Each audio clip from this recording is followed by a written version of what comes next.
ಕಾರ್ಮಿಕರಿಗೆ ಸಂತಸದ ಸುದ್ದಿ.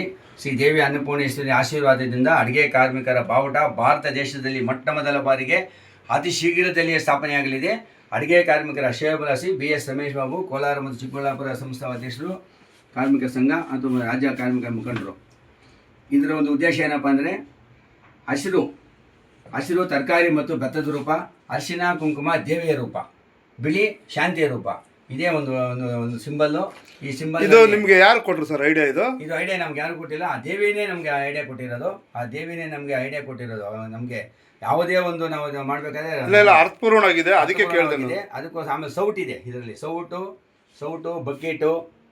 ಸೌಟು ಬಕೆಟು ಕುರ್ಪಿ ಜಾಲರ ಎಲ್ಲ ಈ ಒಂದು ಸಿಂಬಲ್ ಮಾಡಿದ್ದೀರಿ. ಇದನ್ನು ಅದು ಶೀಘ್ರದಲ್ಲೇ ನಾವು ಬಾವುಟನ ಸ್ಥಾಪನೆ ಮಾಡ್ತೀರಿ. ಪ್ರತಿಯೊಬ್ಬ ಅಡುಗೆ ಕಾರ್ಮಿಕರ ಮನೆ ಮೇಲೂ ಈ ಬಾವುಟ ಆರಬೇಕು, ಈ ಒಂದು ಸಿಂಬಲ್ ಇರೋ ಬಾವುಟ ಆರಬೇಕು. ಇದಕ್ಕೆ ಉದ್ದೇಶ ಇದೆ ನಮ್ಮದು. ಅಡುಗೆ ಬಾವುಟ ಕಾರ್ಯಕ್ರಮ ಇದೆ, ಅದಕ್ಕೋಸ್ಕರ ಕಾರ್ಯಕ್ರಮ ಇದೆ. ಅದಕ್ಕೆ ಒಂದು ಕಾರ್ಯಕ್ರಮ ಇದೆ. ಮುಂದಿನ ಕಾರ್ಯಕ್ರಮ ಕಾರ್ಡ್ ವಿತರಣೆ ದಿವಸ ಈ ಬಾವುಟ ಆರುತ್ತೆ. ಲೇಬರ್ ಕಾರ್ಡ್ ವಿತರಣೆ ದಿವಸ ಈ ಬಾವುಟ ಆರುತ್ತೆ. ಅವತ್ತು ಪ್ರತಿಯೊಬ್ಬರು ಅಡುಗೆಯವರು ಮನೆ ಮೇಲೂ ಈ ಅಡುಗೆ ಕಾರ್ಮಿಕರ ಬಾವುಟ ಆರಬೇಕು. ಕರ್ನಾಟಕ ರಾಜ್ಯದಲ್ಲಿ ಎಲ್ಲ ಮನೆ ಮೇಲೂ ಎಲ್ಲ ಅಡುಗೆ ಕಾರ್ಮಿಕರ ಬಾವುಟ ಆರಬೇಕು. ಯಾಕೆ ಅಂದರೆ ಅಡುಗೆ ಕಾರ್ಮಿಕರ ಬಾವುಟ ಇದೆ ಅಂದರೆ ಅವ್ರ ಅಡುಗೆಯವ್ರ ಮನೆ ಅಂತ ಗೊತ್ತಾಗಬೇಕು. ಅದಕ್ಕೋಸ್ಕರ ನಾವು ಈ ಬಾವುಟ ಸ್ಥಾಪನೆ ಮಾಡ್ತಾ ಇದ್ದೀರಿ.